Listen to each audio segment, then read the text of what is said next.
नमस्ते दर्शकों। तो आइए सुनते हैं मुंशी प्रेमचंद के उपन्यास गबन का 24वां भाग।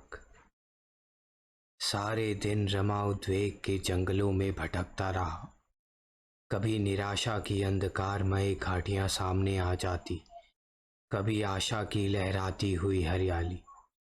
ज़ोहरा गई भी होगी, यहाँ से तो बड़े लंबे चौड़े वादे करके गई थी। उसे क्या गरज है, आकर कह देगी। मुलाकात ही नहीं हुई, कहीं धोखा तो ना दे। जाकर डिप्टी साहब से सारी कथा कह सुनाए। बेचारी चालपा पर बैठे बिठाए आफत आ जाए। क्या ज़ोहरा इतनी नीच प्रकृति की हो सकती है? कभी नहीं। अगर ज़ोहरा इतनी बेवफा, इतनी दगाबाज है तो यह दुनिया रहने के लायक ही नहीं। जितनी जल्द आदमी मुंह में कालिक लगाकर डूब मरे उतना ही अच्छा। नहीं, ज़ोहरा मुझसे दगा ना करेगी। उसे वह दिन याद आए जब उसके दफ्तर से आते ही चालपा लपक कर उसकी जेब टटोलती थी और रुपए निकाल लेती थी। वही चालपा आज इतनी सत्यवादिनी हो गई। तब वह प्यार करने की वस्तु थी, अब वह उपासना की वस्तु है। चालपा, मैं तुम्हारे योग्य नहीं हूँ। जिस ऊंचाई पर तुम मुझे ले जाना चाहती हो, वहां तक पहुंचने की शक्ति मुझ में नहीं है। वहां पहुंचकर शायद चक्कर खाकर फिर पड़ूं। मैं अब भी तुम्हारे चरणों में सिर झुकाता हूँ। मैं जानता हूँ तुमने मुझे अपने हृदय से निकाल दिया है। तुम मुझसे विरक्त हो गई हो। तुम्हें अब मेरे डूबने का दुख है, ना तैरने की खुशी। पर शायद अब भी मेरे मरने या किसी घोर संकट में फंस जाने की खबर पाकर तुम्हारी आंखों में आंसू निकल आएंगे। शायद तुम मेरी लाश देखने आओ। हाँ, प्राण ही क्यों नहीं निकल जाते कि तुम्हारी निगाह में इतना नीच तो ना रहूं। रमा को अब अपनी उस गलती पर घोर पश्चाताप हो रहा था जो उसने चालपा की बात ना मानकर की थी।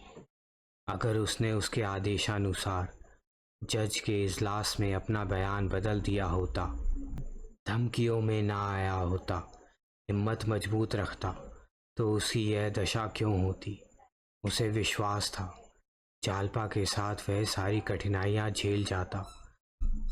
उसकी श्रद्धा और प्रेम का कवच पहनकर वह अजय हो जाता। अगर उसे फांसी भी हो जाती तो वह हंसते खेलते उस पर चढ़ जाता। मगर पहले उससे चाहे जो भूल हुई, इस वक्त तो वह भूल से नहीं, चालपा की खातिर ही यह कष्ट भोग रहा था। कैद जब भोगना ही है तो उसे रो रो कर भोगने से तो यह कहीं अच्छा है कि हंस हंस कर भोगा जाए। आखिर पुलिस अधिकारियों के दिल में अपना विश्वास जमाने के लिए वह और क्या करता। यह दुष्ट चालपा को सताते, उसका अपमान करते, उस पर झूठे मुकदमे चलाकर उसे सजा दिलाते। वह दशा तो और भी असाध्य होती। वह दुर्बल था, सब अपमान सह सकता था। चालपा तो शायद प्राण ही दे देती। उसे आज ज्ञात हुआ कि वह चालपा को छोड़ नहीं सकता और ज़ोहरा को त्याग देना भी उसके लिए असंभव सा जान पड़ता था। क्या वह दोनों रमणियों को प्रसन्न रख सकता था? क्या इस दशा में चालपा उसके साथ रहना स्वीकार करेगी? कभी नहीं। वह शायद उसे कभी क्षमा ना करेगी। अगर उसे यह मालूम भी हो जाए कि उसके लिए वह यह यातना भोग रहा है तो वह उसे क्षमा ना करेगी। वह कहेगी, मेरे लिए तुमने अपनी आत्मा को क्यों कलंकित किया? मैं अपनी रक्षा आप कर सकती थी। वह दिन भर इसी उधेड़-बुन में पड़ा रहा। आंखें सड़क की ओर लगी हुई थी। नहाने का समय टल गया, भोजन का समय टल गया, किसी बात की परवाह ना थी। अखबार से दिल बहलाना चाहा, उपन्यास लेकर बैठा, मगर किसी काम में भी चित्त ना लगा। आज दारोगा जी भी नहीं आए। या तो रात की घटना से रुष्ट या लज्जित थे या कहीं बाहर चले गए। रमा ने किसी से इस विषय में कुछ पूछा भी नहीं। सभी दुर्बल मनुष्यों की भांति रमा भी अपने पतन से लज्जित था। वह जब एकांत में बैठता तो उसे अपनी दशा पर दुख होता। क्यों उसकी विलास वृत्ति इतनी प्रबल है?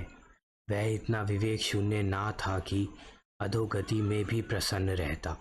लेकिन ज्यों ही और लोग आ जाते, शराब की बोतल आ जाती, ज़ोहरा सामने आकर बैठ जाती, उसका सारा विवेक और धर्म ज्ञान भ्रष्ट हो जाता। रात के 10 बज गए पर ज़ोहरा का कहीं पता नहीं। फाटक बंद हो गया। रमा को अब उसके आने की आशा ना रही, लेकिन फिर भी उसके कान लगे हुए थे। क्या बात हुई? क्या जालपा उसे मिली ही नहीं या वह गई ही नहीं? उसने इरादा किया कि अगर कल ज़ोहरा ना आई तो उसके घर पर किसी को भेजूंगा। उसे 2-1 झपकियां आई और सबेरा हो गया। फिर वही व्याकुलता शुरू हुई। किसी को उसके घर जा भेजकर बुलवाना चाहिए। कम से कम यह तो मालूम हो जाए कि वह घर पर है या नहीं। दारोगा के पास जाकर बोला, रात तो आप आपे में ना थे? दारोगा ने ईर्ष्या को छिपाते हुए कहा, यह बात ना थी, मैं महज आपको छेड़ रहा था। रमानाथ, ज़ोहरा रात नहीं आई, जरा किसी को भेजकर पता तो लगवाइए, बात क्या है? कहीं नाराज हो तो नहीं गई? दारोगा ने बेदिली से कहा, उसे गरज होगा खुद आएगी, किसी को भेजने की जरूरत नहीं है। रमा ने फिर आग्रह ना किया। समझ गया यह हजरत रात बिगड़ गए। चुपके से चला आया। अब किससे कहे? सबसे यह बात कहना लज्जास्पद मालूम होता था। लोग समझेंगे यह महाशय एक ही रसिया निकले। दारोगा से तो थोड़ी सी घनिष्ठता हो गई थी। 1 हफ्ते तक उसे ज़ोहरा के दर्शन ना हुए। अब उसके आने की कोई आशा ना थी। रमा ने सोचा, आखिर बेवफा निकली। उससे कुछ आशा करना मेरी भूल थी या मुमकिन है पुलिस अधिकारियों ने उसके आने की मनाही कर दी हो। कम से कम मुझे एक पत्र तो लिख सकती थी। मुझे कितना धोखा हुआ। व्यर्थ उसे अपने दिल की बात कही। कहीं इन लोगों से ना कह दे तो उल्टी आंतें गले पड़ जाए। मगर ज़ोहरा बेवफाई नहीं कर सकती। रमा की अंतरात्मा इसकी गवाही देती थी। इस बात को किसी तरह स्वीकार ना करती थी। शुरू के 10-5 दिन तो ज़रूर ज़ोहरा ने उसे लुप्त करने की चेष्टा की थी। फिर अनायास ही उसके व्यवहार में परिवर्तन होने लगा था। वह क्यों बार बार सजल ना होकर कहती थी, देखो बाबूजी, मुझे भूल ना जाना। उसकी वह हसरत भरी बातें याद आकर कपट की शंका को दिल से निकाल देती। ज़रूर कोई ना कोई नई बात हो गई है। वह अक्सर एकांत में बैठकर ज़ोहरा की याद करके बच्चों की तरह रोता। शराब से उसे घृणा हो गई। दारोगा जी आते, इंस्पेक्टर आते, पर रमा को उनके साथ 10-5 मिनट बैठना भी अखरता। वह चाहता था मुझे कोई ना छेड़े, कोई ना बोले। रसोइया खाने को बुलाने आता तो उसे घुड़क देता। कहीं घूमने या सैर करने की उसकी इच्छा ही ना होती। यहाँ कोई उसका हमदर्द ना था, कोई उसका मित्र ना था। एकांत में मन मारे बैठे रहने में ही उसके चित्त को शांति होती थी। उसकी स्मृतियों में भी अब कोई आनंद ना था। नहीं, वह स्मृतियां भी मानो उसके हृदय से मिट गई थी। एक प्रकार का विराग उसके दिल पर छाया रहता था। 7वां दिन था। 8 बज गए थे। आज एक बहुत अच्छी फिल्म होने वाला था। एक प्रेम कथा थी। दारोगा जी ने आकर रमा से कहा तो वह चलने को तैयार हो गया। कपड़े पहन रहा था कि ज़ोहरा आ पहुंची। रमा ने उसकी तरफ एक बार आंख उठाकर देखा, फिर आईने में अपने बाल संवारने लगा। ना कुछ बोला, ना कुछ कहा। हाँ, ज़ोहरा का वह सादा आभारहीन स्वरूप देखकर उसे कुछ आश्चर्य अवश्य हुआ। वह केवल एक सफ़ेद साड़ी पहने हुए थी। आभूषण का एक तार भी उसकी देह पर ना था। होंठ मुरझाए हुए और चेहरे पर क्रीड़ामय चंचलता की जगह तेजमय गंभीरता झलक रही थी। वह 1 मिनट खड़ी रही, तब रमा के पास जाकर बोली, क्या मुझसे नाराज हो? बेकसूर बिना कुछ पूछे गच्छे। रमा ने फिर भी कुछ जवाब ना दिया। जूते पहनने लगा। ज़ोहरा ने उसका हाथ पकड़कर कहा, क्या ये खाफगी इसलिए है कि मैं इतने दिनों आई क्यों नहीं? रमा ने रुखाई से जवाब दिया, अगर तुम अब भी ना आती तो मेरा क्या अख्तियार था? तुम्हारी दया थी कि चली आई। यह कहते के साथ ही उसे ख्याल आया कि मैं इसके साथ अन्याय कर रहा हूँ। लज्जित नज़रों से उसकी ओर ताकने लगा। ज़ोहरा ने मुस्कुरा कर कहा, यह अच्छी दिल लगी है। आपने ही तो एक काम सौंपा और जब वह काम करके लौटी तो आप बिगड़ रहे हैं। क्या तुमने वह काम इतना आसान समझा था कि चुटकी बजाने में पूरा हो जाएगा? तुमने मुझे उस देवी से वरदान लेने भेजा था जो ऊपर से फल है पर भीतर से पत्थर, जो इतनी नाजुक होकर भी इतनी मजबूत है। रमा ने बेदिली से पूछा, है कहाँ? क्या करती है? ज़ोहरा, उसी दिनेश के घर है जिसको फांसी की सज़ा हो गई है। उसके 2 बच्चे हैं, औरत है और माँ है। दिन भर उन्हीं बच्चों को खिलाती है, बुढ़िया के लिए नदी से पानी लाती है, घर का सारा काम काज करती है और उनके लिए बड़े बड़े आदमियों से चंदा मांग लाती है। दिनेश के घर में ना कोई जायदाद थी ना रुपए थे। लोग बड़ी तकलीफ में थे। कोई मददगार तक ना था जो जाकर उन्हें ढांढस तो दे देता। जितने साथी सोहबती थे सब के सब मुंह छिपा बैठे। 2-3 फाके तक हो चुके थे। जालपा ने जाकर उनको जिला लिया। रमा की सारी बेदिली काफुरव हो गई। जूता छोड़ दिया और कुर्सी पर बैठकर बोले, तुम खड़ी क्यों हो? शुरू से बताओ। तुमने तो बीच में से कहना शुरू किया। एक बात भी मत छोड़ना। तुम पहले उसके पास कैसे पहुंची? पता कैसे लगा? ज़ोहरा, कुछ नहीं, पहले उसी देवी दीन खटिक के पास गई। उसने दिनेश के घर का पता बता दिया। चटपट जा पहुंची। रमानाथ, तुमने जाकर उसे पुकारा। तुम्हें देखकर कुछ चौंकी नहीं? कुछ झिझकी तो जरूर होगी। ज़ोहरा मुस्कुरा कर बोली, मैं इस रूप में ना थी। देवी दीन के घर से मैं अपने घर गई और ब्रह्मा समाजी लेडी का स्वांग भरा। ना जाने मुझसे ऐसी कौन सी बात है जिससे दूसरों को फौरन पता चल जाता है कि मैं कौन हूँ या क्या हूँ। और ब्राह्मणों लेडियों को देखती हूँ, कोई उनकी तरफ आंखें तक नहीं उठाता। मेरा पहनावा ओढ़ावा वही है। मैं भड़कीले कपड़े या फजूल के गहने बिल्कुल नहीं पहनती। फिर भी सब मेरी तरफ आंखें फाड़ फाड़ कर देखते हैं। मेरी असलियत नहीं छिपती। यही खौफ मुझे था कि कहीं जालपा भांप ना जाए। लेकिन मैंने दांत खूब साफ कर लिए थे। पान का निशान तक ना था। मालूम होता था किसी कॉलेज की लेडी टीचर होगी। इस शक्ल में मैं वहां पहुंची। ऐसी सूरत बना ली कि वह क्या कोई भी ना भांप सकता था। पर्दा ढका रह गया। मैंने दिनेश की माँ से कहा, मैं यहाँ यूनिवर्सिटी में पढ़ती हूँ। अपना घर मुंगेर बतलाया। बच्चों के लिए मिठाई ले गई थी। हमदर्द का पार्ट खेलने गई थी और मेरा ख्याल है कि मैंने खूब खेला। दोनों औरतें बेचारी रोने लगी। मैं भी जब्त ना कर सकी। उनसे कभी कभी मिलते रहने का वादा किया। जालपा इसी बीच में गंगा जल लिए पहुंची। मैंने दिनेश की माँ से बंगला में पूछा, क्या यह कहारनी है?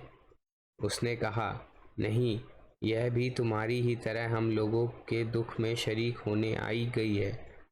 यहाँ इनका शौहर किसी दफ्तर में नौकर है और तो कुछ नहीं मालूम, रोज़ सवेरे आ जाती है और बच्चों को खेलने के ले जाती है। मैं अपने हाथ से गंगा जल लाया करती थी, मुझे रोक दिया और खुद लाती है। हमें तो इन्होंने जीवन दान दिया है। कोई आगे पीछे ना था, बच्चे दाने दाने को तरसते थे। जब से यह आ गई है हमें कोई कष्ट नहीं है।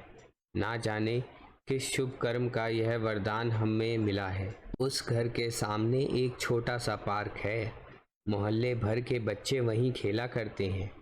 शाम हो गई थी। जालपा देवी ने दोनों बच्चों को साथ लिया और पार्क की तरफ चली।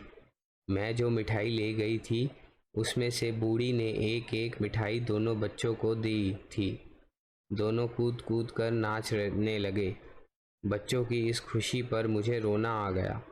दोनों मिठाइयाँ खाते हुए जालपा के साथ हो लिए। जब पार्क में दोनों बच्चे खेलने लगे तब जालपा से मेरी बातें होने लगी। रमा ने कुर्सी और करीब खींच ली और आगे को झुक गया। बोला, तुमने किस तरह बातचीत शुरू की? ज़हरा, कह तो रही हूँ। मैंने पूछा, जालपा देवी तुम कहाँ रहती हो? घर की दोनों औरतों से तुम्हारी बड़ाई सुनकर तुम्हारे ऊपर आशिक हो गई हूँ। रमानाथ, यही लफ्ज़ कहा था तुमने? ज़हरा, हाँ, ज़रा मजाक करने की सूझी। मेरी तरफ ताज्जुब से देखकर बोली, तुम तो बंगाली नहीं मालूम होती, इतनी साफ हिंदी कोई बंगाली नहीं बोलती। मैंने कहा, मैं मुंगेर की रहने वाली हूँ और वहाँ मुसलमानी औरतों के साथ बहुत मिलती जुलती रहती हूँ। आपसे कभी कभी मिलने का जी चाहता है। आप कहाँ रहती हैं? कभी कभी 2 घड़ी के लिए चली आऊँगी। आपके साथ घड़ी भर बैठकर मैं भी आदमियत सीख जाऊँगी। जालपा ने शर्मा कर कहा, तुम तो मुझे बनाने लगी। कहाँ तुम कॉलेज की पढ़ने वाली, कहाँ मैं अनपढ़ गंवार औरत।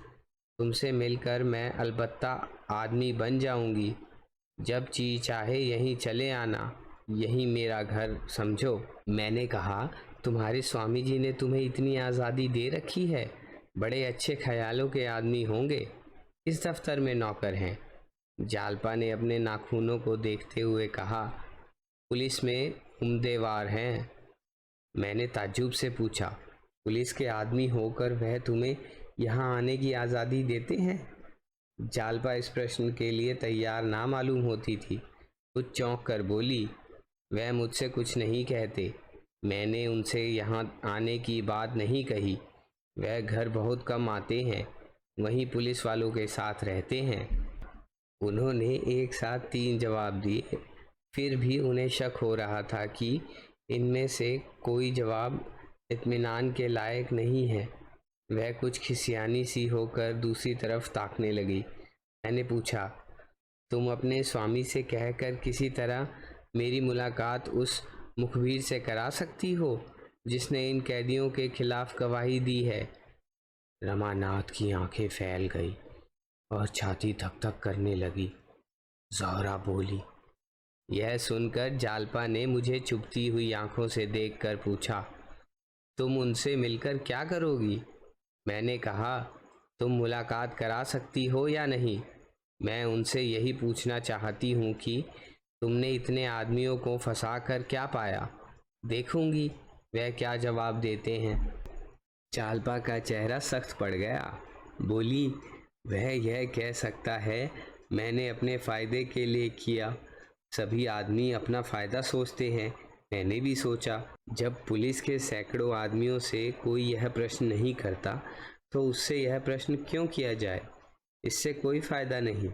मैंने कहा, अच्छा, मान लो तुम्हारा पति ऐसी मुखबरी करता तो तुम क्या करती?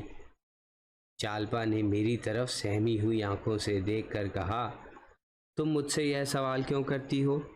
तुम खुद अपने दिल में इसका जवाब क्यों नहीं ढूंढती? मैंने कहा, मैं तो उनसे कभी ना बोलती, ना कभी उनकी सूरत देखती। जालपा ने गंभीर चिंता के भाव से कहा, शायद मैं भी ऐसा ही समझती या ना समझती, कुछ कह नहीं सकती। आखिर पुलिस के अफसरों के घर में तो भी तो औरतें हैं, वे क्यों नहीं अपने आदमियों को कुछ कहती। जिस तरह उनके हृदय अपने मर्दों के से हो गए हैं, संभव है मेरा हृदय भी वैसा हो जाता। इतने में अंधेरा हो गया। जालपा देवी ने कहा, मुझे देर हो रही है, बच्चे साथ हैं, कल हो सके तो फिर मिलिएगा, आपकी बातों में बड़ा आनंद आता है। मैं चलने लगी तो उन्होंने चलते चलते मुझसे कहा, ज़रूर आइएगा, वहीं मैं मिलूँगी, आपका इंतज़ार करती रहूँगी।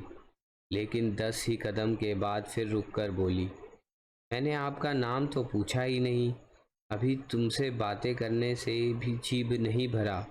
देर ना हो रही हो तो आओ कुछ देर गपशप करें। मैं तो यह चाहती ही थी। अपना नाम ज़ोहरा बतला दिया।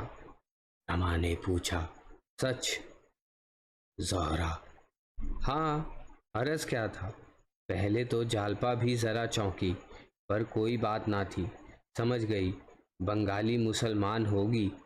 हम दोनों उसके घर गई। उस ज़रा से कटघरे में ना जाने वह कैसे बैठती है, एक तिल भी जगह नहीं। कहीं मटके हैं, कहीं पानी, कहीं खाट, कहीं बिछावन, सील, और बदबू से नाक फटी जाती थी। खाना तैयार हो गया था। दिनेश की बहू बर्तन धो रही थी।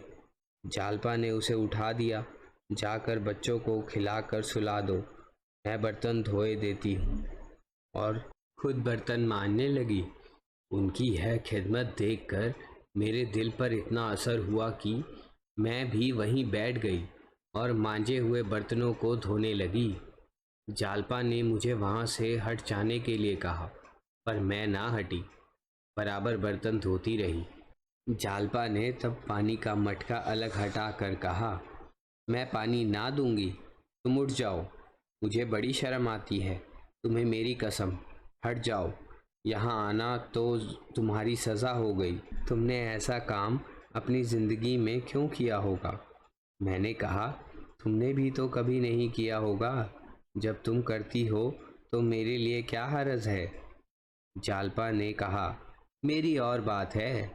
मैंने पूछा, क्यों? जो बात तुम्हारे लिए है वही मेरे लिए भी है, कोई मेहरी क्यों नहीं रख लेती हो? जालपा ने कहा, मेहरियाँ 8-8 रुपये मांगती हैं। मैं बोली, मैं 8 रुपये महीना दे दिया करूँगी। जालपा ने ऐसी निगाहों से मेरी तरफ देखा जिसमें सच्चे प्रेम के साथ सच्चा उल्लास, सच्चा आशीर्वाद भरा हुआ था। वह चितवन, आह, कितनी पाकीज़ा थी, कितनी पाक करने वाली। उनकी इस बेगरज खिदमत के सामने मुझे अपनी ज़िंदगी कितनी जलील, कितनी काबिले नगरत मालूम हो रही थी।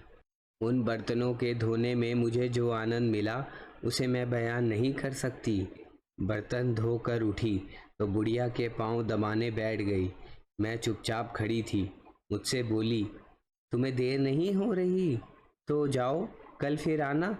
मैंने कहा, नहीं, मैं तुम्हें तुम्हारे घर पहुंचाकर उधर ही से निकल जाऊंगी। गरज 9 बजे के बाद वह वहाँ से चली। रास्ते में मैंने कहा, जालपा, तुम सचमुच देवी हो।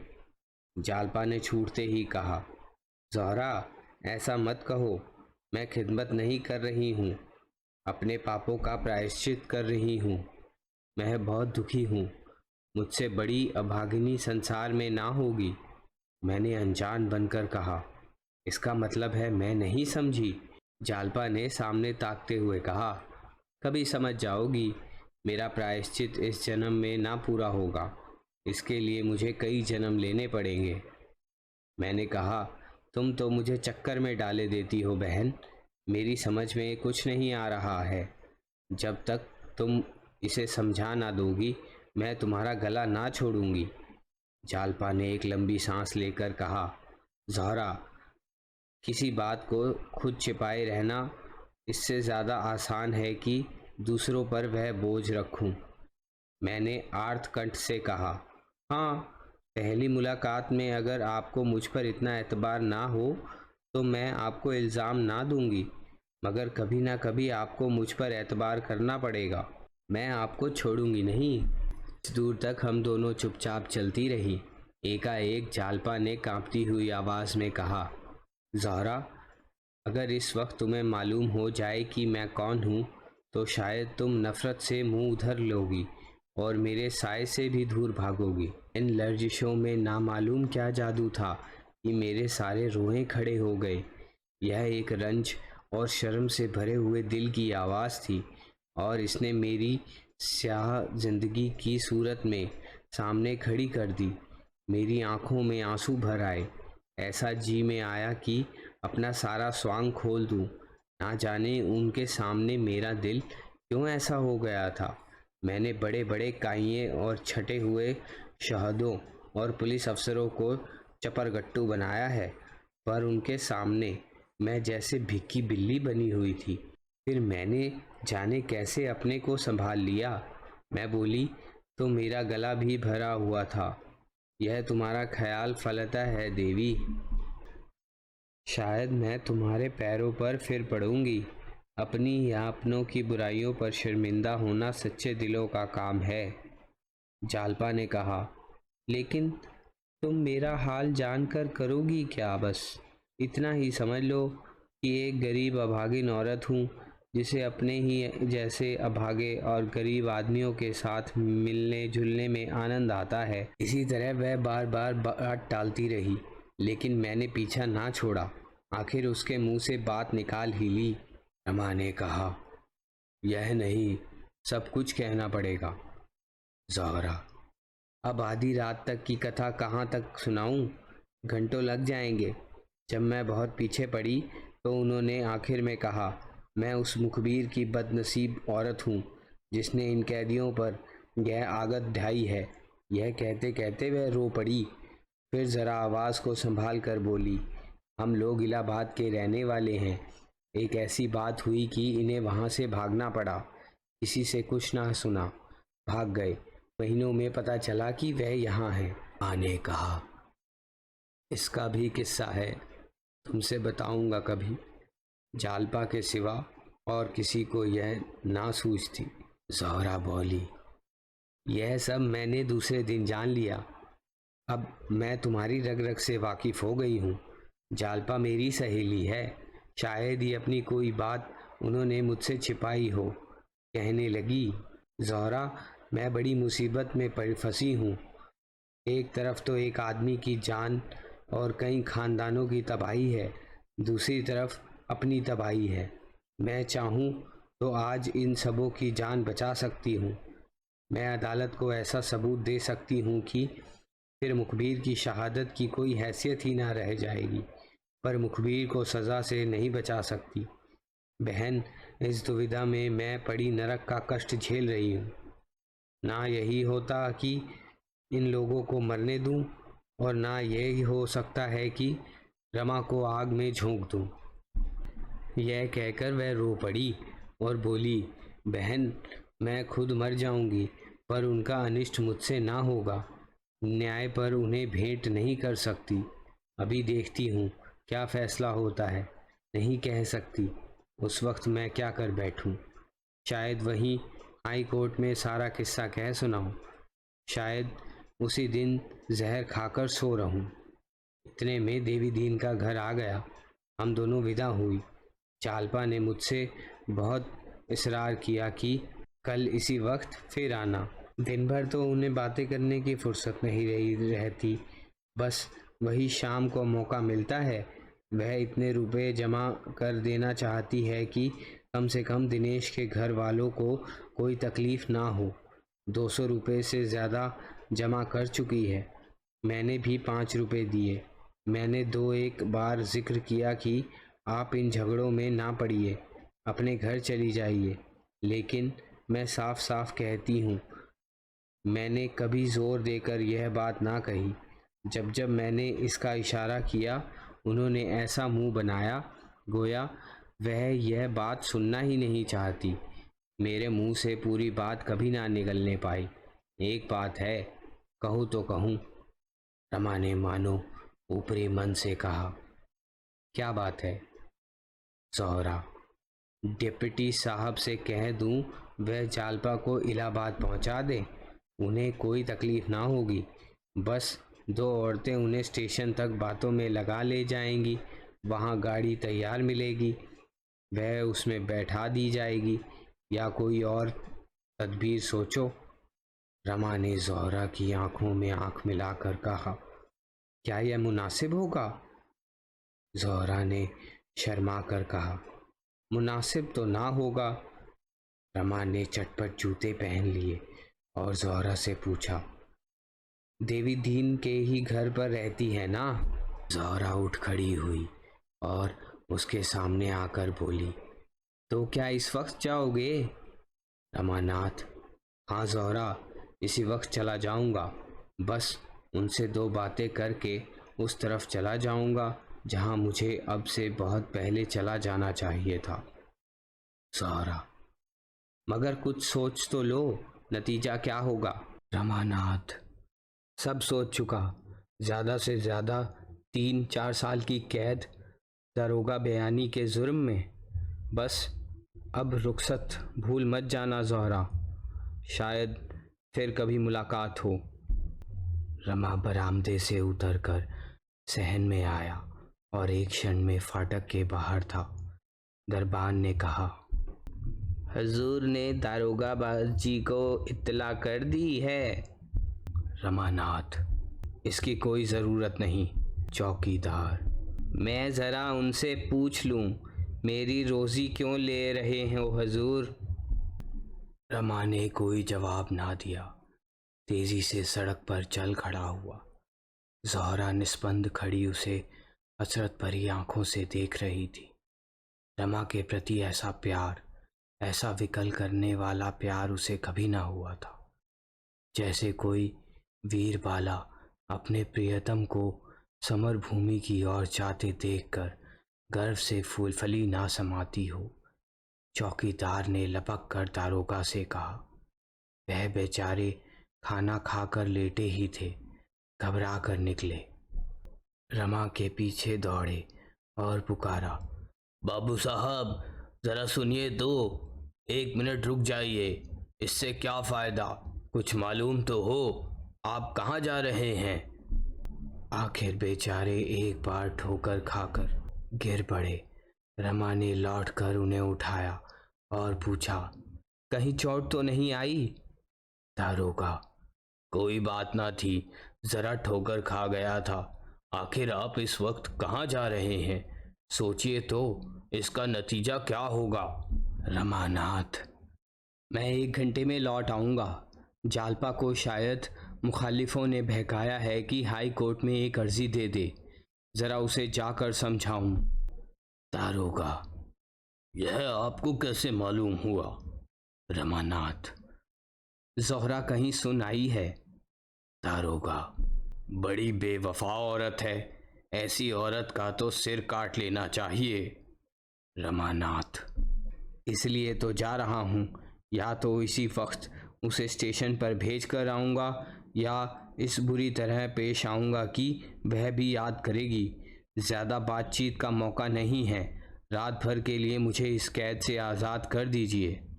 दारोगा, मैं भी चलता हूँ, ज़रा ठहर जाइए। रमानाथ, जी नहीं, बिल्कुल मामला बिगड़ जाएगा, मैं अभी आता हूँ। दारोगा लाजवाब हो गए।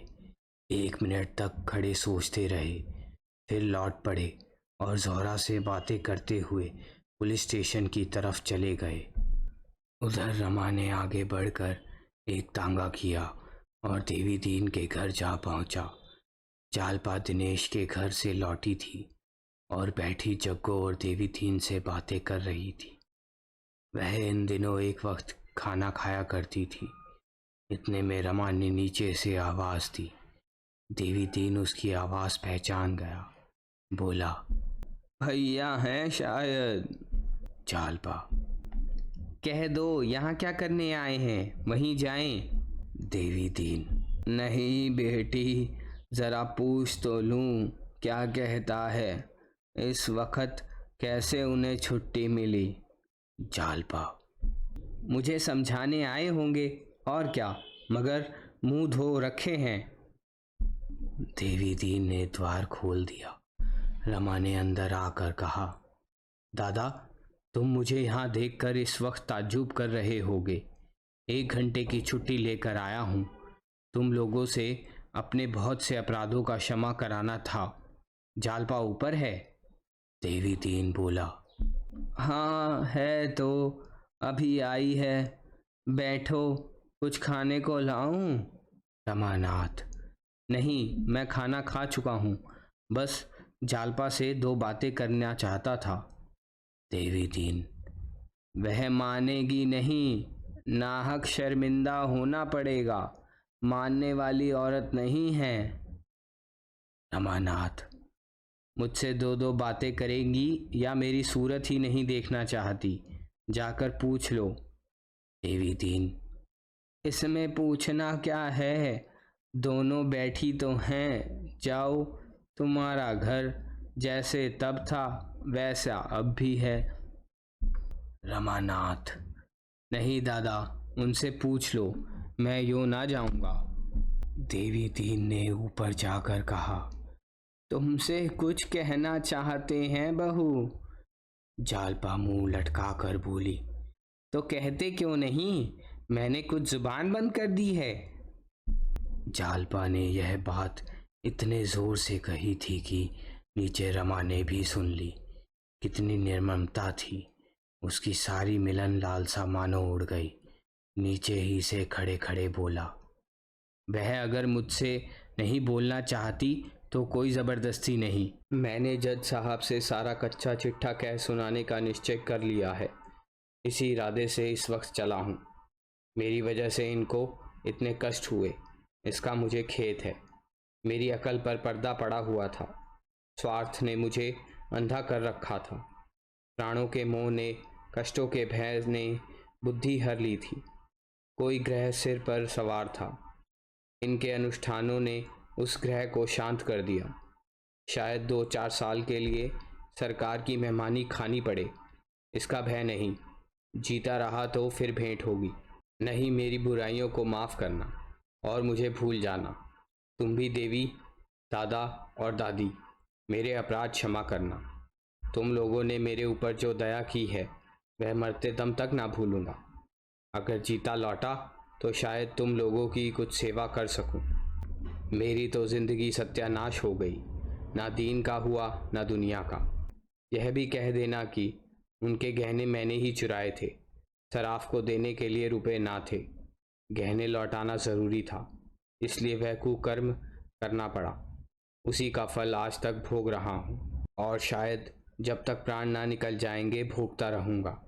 अगर उसी वक्त सगाई से सारी कथा कह दी होती तो चाहे उस वक्त इन्हें बुरा लगता, लेकिन यह विपत्ति सिर पर ना आती। तुम्हें भी मैंने धोखा दिया था दादा। मैं ब्राह्मण नहीं, कायस्थ हूँ। तुम जैसे देवता से मैंने कपट किया। ना जाने इसका क्या दंड मिलेगा। सब कुछ क्षमा करना, बस यही कहने आया था। रमा बरामदे के नीचे उतर पड़ा और तेजी से कदम उठाता हुआ चल दिया। जालपा भी कोठे से उतरी, लेकिन नीचे आई तो रमा का पता ना था। बरामदे के नीचे उतरकर देवी दीन से बोली, किधर गए हैं दादा? देवी दीन ने कहा, मैंने कुछ नहीं देखा बहू। मेरी आंखें आंसू से भरी हुई थी। वह अब ना मिलेंगे, दौड़ते हुए गए थे। जालपा कई मिनट तक सड़क पर निस्पंद सी खड़ी रही। उन्हें कैसे रोक लूं? इस वक्त वह कितने दुखी हैं, कितने निराश हैं। मेरे सिर पर ना जाने क्या शैतान सवार था कि उन्हें बुला ना लिया। भविष्य का हाल कौन जानता है। ना जाने कब भेंट होगी। विवाहित जीवन के इन 2-2.5 सालों में कभी उसका हृदय अनुराग से इतना प्रकंपित ना हुआ था। विलासिनी रूप में वह केवल प्रेम आवरण के दर्शन कर सकती थी। आज याग्नि बनकर उसने उसका असली रूप देखा। कितना मनोहर, कितना विशु, कितना विशाल, कितना तेजोमय।